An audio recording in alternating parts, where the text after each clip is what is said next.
সবাই সামনে এগিয়ে আসুন, সবাই বলুন হরে কৃষ্ণ হরে কৃষ্ণ হরে কৃষ্ণ হরে কৃষ্ণ কৃষ্ণ কৃষ্ণ কৃষ্ণ হরে হরে হরে হরে হরে রাম হরে রাম হরে রাম হরে রাম রাম রাম রাম রাম হরে হরে হরে হরে জোরে বলুন গৌরাঙ্গ গৌরাঙ্গ জয় নিত্যানন্দ নিত্যানন্দ जय जगद्गुरु श्री प्रभुपाद की श्री श्री मायापुर नवद्वीप धाम की जय गौर प्रेमानंदी হরি হরি বল।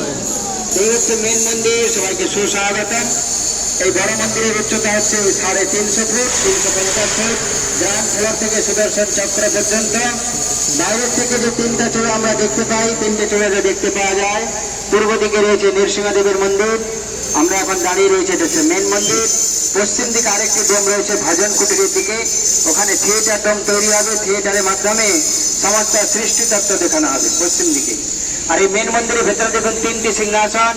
বাঁ দিক থেকে যে প্রথম সিংহাসন দেখছেন, ওখানে গুরু পরম্পরা বৈষ্ণব আচার্যগণকে স্থাপনা করা হবে, ষোড় গোস্বামীগণ।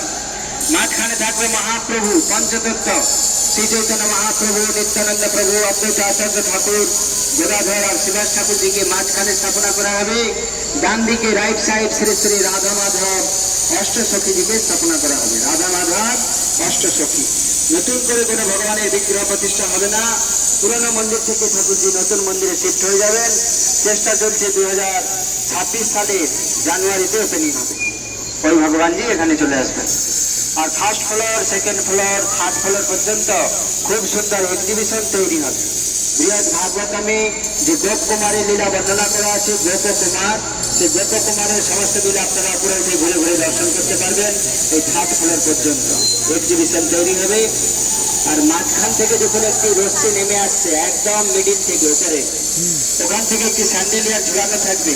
এক একটা ব্রহ্মাণ্ড এইভাবে ঘুরতে থাকবে। 14 ভুবন শ্রীমদ ভাগবতমে যে বর্ণনা করা রয়েছে, 14 স্টেপ।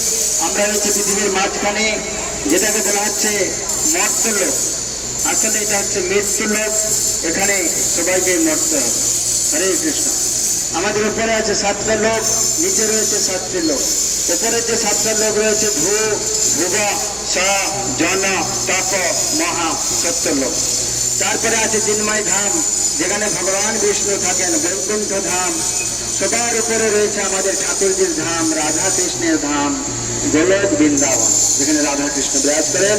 সে ধামের নাম হচ্ছে গোলক বৃন্দাবন। সে এক একটা ব্রহ্মাণ্ড এইভাবে ঘুরতে থাকবে, যাতে মানুষ পরিষ্কার বুঝতে পারে আমাদের উপরে কত লোক রয়েছে। দেবদেবী কোথায় থাকেন, শিবজি কোথায় থাকেন, ব্রহ্মাজি কোথায় থাকেন, ঋষি মুনির লোক কোথায় থাকেন, ভগবান বিষ্ণু কোথায় থাকেন, রাধা কৃষ্ণ কোথায় থাকে, আপনি এখান থেকে পরিষ্কার বুঝতে পারবেন। এখন আপনি সিদ্ধান্ত করুন আপনি কোথায় যেতে চান। হরে কৃষ্ণ। তাই তো নাকি? যেমন মায়েরা জব করছে কৃষ্ণের কাছে যাবে বলে, তাই তো? যা দেবদেবীর আরাধনা করছেন স্বর্গলোকে যাবে, শিবজির ভক্ত শিবলোকে যাবে, ব্রহ্মাজির ভক্ত ব্রহ্মলোকে যাবে, ভগবান বিষ্ণুর ভক্ত বৈকুণ্ঠে যাবে, রাধা কৃষ্ণের ভক্ত ব্যাক টু গড হেড বলে বৃন্দাবন। যেমন আপনি যদি মুম্বাই যান, মুম্বাই টিকিট কাটবেন তো নাকি? মুম্বাই টিকিট নিয়ে তার দিল্লি যেতে পারবেন না বা চেন্নাই যেতে পারবেন না। তথাপি এখানে আপনি যার ভক্ত সেখান পর্যন্তই যেতে পারবেন। আপনি যদি ভগবান শ্রীকৃষ্ণের আরাধনা করেন, যেখানে গেলে আর আমাদের এই জন্মমৃত্যু জলাবেরির চক্করে ঘুরপাক খেতে হবে না। এটা হচ্ছে বলে বৃন্দাবন। হরে কৃষ্ণ। তো এখানে সেই ব্রহ্মাণ্ডগুলি এভাবে ঘুরতে থাকবে। সেই জন্য এই মন্দিরের নাম দেওয়া হয়েছে টেম্পল অফ বৈদিক প্ল্যানেটোরিয়াম, এক অদ্ভুত বৈদিক তারামণ্ডল মন্দির। আমাদের নিচে আবার 7টি লোক রয়েছে, তল, অতল, ভূতল, সুতল, মহাতল, তলাতল, রসাতল। সেগুলো 3য় নম্বর ক্রমে থিয়েটারের মাধ্যমে দেখানো হবে। মানে ভালো কর্ম করলে প্রমোশন, নাহলে ডিমোশন। এখন আপনি বিচার করুন আপনি কেমন কর্ম করবেন। আর এই মন্দিরে প্রায় 10,000 লোক একসঙ্গে নৃত্য করতে পারবে। 10,000 ডিভোটিস। নরসিংহদেবের মন্দির এই মন্দির মিলিয়ে এটা কোনো সাধারণ মন্দির নয়। আমরা খুবই সৌভাগ্যবান যে আমাদের জীবনে এত বড় মন্দির আমরা নির্মাণ হতে দেখতে পাচ্ছি। এই মন্দিরে ভবিষ্যৎবাণী করে গিয়েছিলেন স্বয়ং নিত্যানন্দ প্রভু।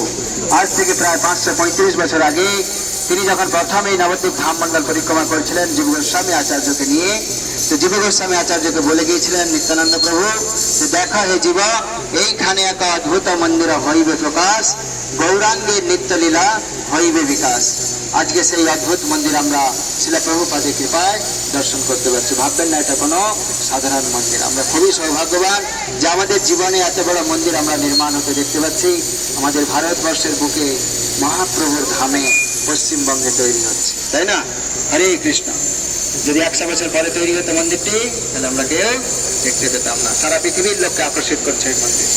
বলুন জয় নিত্যানন্দ প্রভু কি, শ্রী গৌরাঙ্গ মহাপ্রভু কি, মায়াপুর নবদ্বীপ ধাম কি, নিতাই গৌর পরমানন্দে হরিব। এই মন্দিরের খরচ প্রায় 1000 কোটি টাকার কাছাকাছি পৌঁছে যেতে পারে, 1000 করোড়, যার মধ্যে 300 কোটি টাকা একজনে দিয়েছেন, হয়তো আপনারা নাম শুনে থাকবেন, অ্যালফ্রেড বুশ ফোর্ড, আমেরিকাবাসী, জগৎগুরু শিল প্রভুপাদের অন্যতম শিষ্য অম্বরীশ দাস। ওনার স্ত্রী কিন্তু আমাদেরই বাঙালি। এই বছর এসেছিলেন ফেব্রুয়ারি মাসে। তো প্রভুজি একাই 300 কোটি টাকা দান করেছেন মন্দির নির্মাণ কাজে। আপনারা আপনাদের সামর্থ্য অনুসারে অবশ্যই অনুদান করার চেষ্টা করবেন। নিচে আমাদের ডোনেশন অফিস রয়েছে। প্রায় 14টা লিফট হবে এই মন্দিরে। 2টো লিফট হবে পূজারীদের জন্য, 12টা লিফট হবে আপনাদের জন্য। উপরে উঠে দর্শন করতে পারবেন। আর যেখানে আপনারা দাঁড়িয়ে আছেন, এখানটা একটা খুব সুন্দর ব্যাসাসন তৈরি হবে। শিলা প্রভুপাদকে এখানে স্থাপনা করা হবে, ইস্কন প্রতিষ্ঠাতা আচার্য। তো আসুন আমরা এখন মেন গেট দর্শন করবো। এটাই হবে মেন গেট সামনে।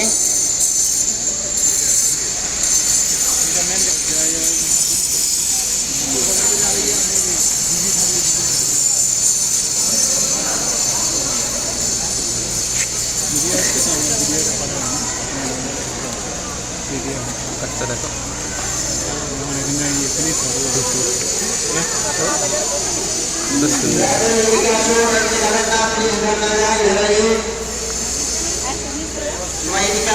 যাওয়া নিষেধ আছে, কাজ চলছে মন্দিরে।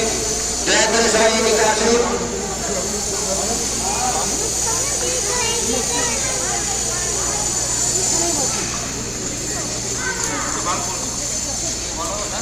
হরে কৃষ্ণ। এই হচ্ছে মন্দিরের মুখ্য দ্বার, মেন গেট। এই মন্দিরের দুই দিকে দাঁড়িয়ে আছেন জয় আর বিজয়। এই যে সাদা কাপড়ে ঢাকা ভগবান বিষ্ণুর দ্বারপাল। এদিকে রয়েছে জয় আর ওইদিকে রয়েছে বিজয়, বৈকুণ্ঠের দ্বারপাল। আর এইদিকে হবে এন্ট্রি গেট ডান দিক দিয়ে, আর ডান দিক দিয়ে হবে এক্সিট গেট। ডান দিকে রয়েছে মা গঙ্গা। বলুন জয় গঙ্গা মাতা কে। সামনে মা গঙ্গা রয়েছে। আর এইদিকে যে দেখছেন পুষ্প সমাধি মন্দির, এখানে খুব সুন্দর মিউজিয়াম আছে। জয় জগৎগুরু শিল প্রভুপাদ পুষ্প সমাধি মন্দির কি। আর এখান থেকে 700 মিটার 700 মিটার এদিকে রয়েছে জলঙ্গি নদী। দুটো নদীর জলের কালার দুরকম, আপনারা দেখেছেন হয়তো, যারা লক্ষ্য করেছেন, দেখেছেন কিনা। এদিকে রয়েছে সরস্বতী নদী। এই সরস্বতী নদী পর্যন্ত, যেটাকে জলঙ্গি নদী বলা হয়, খুব সুন্দর গার্ডেন আর পার্ক তৈরি হবে 700 মিটার। আর এই নদীর উপর দিয়ে বাঁ দিক দিয়ে দুটো ব্রিজ তৈরির পরিকল্পনা রয়েছে। আপনারা যারা কৃষ্ণনগর হয়ে আসবেন খুব শীঘ্রই এখানে পৌঁছে যাবেন। এটাই হবে এন্ট্রি গেট, এদিক দিয়ে হবে এক্সিট গেট। আর আমাদের মায়াপুর ধামে একটা অনেক বড় স্টেডিয়াম তৈরি হবে। আপনারা ক্রিকেট স্টেডিয়াম দেখেছেন, ফুটবল স্টেডিয়াম দেখেছেন, এখানে হরিবোল স্টেডিয়াম তৈরি হবে। হরিবোল স্টেডিয়াম, যেখানে 1 লক্ষ ভক্ত একসঙ্গে কীর্তন করবে হরে কৃষ্ণ কৃষ্ণ কৃষ্ণ হরে হরে, হরে রাম রাম রাম হরে হরে। খুব সুন্দর একটা স্টেডিয়াম তৈরি হবে। আর এই মন্দিরের দুই দিকে দুটো করে 4টে হাতি থাকবে। এটাকে বলা হয় হস্তি দুয়ার। এদিকে দুটো হাতি থাকবে, এইদিকে দুটো হাতি থাকবে। শাস্ত্রের মধ্যে 4টা দুয়ার হয়। পূর্ব দিক সিংহ দুয়ার, পশ্চিম দিক ব্যাঘ্র দুয়ার, উত্তর দিক অশ্ব দুয়ার, দক্ষিণ দিক হস্তি দুয়ার। আর এই যে দেয়ালে যে সাদা মার্বেলগুলি আপনারা দেখছেন, এগুলি বিদেশ থেকে আসছে, ভিয়েতনাম সাদা মার্বেল। আর এই যে পিঙ্ক কালারের যে পাথরটি দেখছেন পিলারে লাগানো রয়েছে, এটা জয়পুর রাজস্থান থেকে আসছে, ঢোলপুরি স্যান্ডস্টোন। হালকা যে রেড ব্রাউন মার্বেল দেয়ালের নিচে লাগানো রয়েছে, এটা ফ্রান্স থেকে আসছে, ইউরোপ, ফ্রান্স। এই মন্দিরের উপরে যে ব্লু কালার আমরা দেখতে পাই, ব্লু টাইলস, যেটা মন্দিরের উপরে লাগানো রয়েছে ব্লু কালার, ওটা আমাদের ভারতবর্ষের নিটকো কোম্পানির ব্লু টাইলস, নিটকো। তো এখানে বিভিন্ন জায়গা থেকে মার্বেল আসছে, কোথাও কালার বা পেন্ট হবে না, সব জায়গায় মন্দিরটি মার্বেল দিয়েই তৈরি হবে। হরে কৃষ্ণ। আর এখানে একটা অনেক বড় ঘড়ি লাগানো থাকবে মাঝখানে, যেটা আপনারা বাইরের থেকে দেখতে পাবেন। এই ঘড়িতে সমস্ত দেশের টাইমিং দেখানো হবে, এবং কোন দিন কোন তিথি, অমাবস্যা, পূর্ণিমা, রাশিফল, সূর্য গণনা অনুসারে, চন্দ্র গণনা অনুসারে সমস্ত কিছু এই ঘড়ির মাধ্যমে দেখতে পাবেন। হরে কৃষ্ণ। তো আপনারা এখন 2-4 মিনিট সময় রয়েছে, যারা ছবি তুলবেন তাড়াতাড়ি ছবি তুলে নেন। যদি কারো মনে কোনো প্রশ্ন থাকে আপনারা জিজ্ঞাসা করতে পারেন, আমরা এরপর আস্তে আস্তে নিচে নেমে যাব। কারো মনে যদি কোনো প্রশ্ন থাকে জিজ্ঞাসা করতে পারেন। হরে কৃষ্ণ। বলুন। হ্যাঁ, 26 সালে চেষ্টা করছে ওই যে কুসমান কোম্পানি। হরে কৃষ্ণ। 2 বছর কাজ বন্ধ হয়ে গেছিল করোনার জন্য, সেজন্য পিছিয়ে গেল। যারা ছবি তুলবেন ছবি তুলে নেন। আর যদি কারো মনে কোনো প্রশ্ন থাকে জিজ্ঞাসা করতে পারেন, সময় নষ্ট না করে। সবাই ছবি তুলে নেন।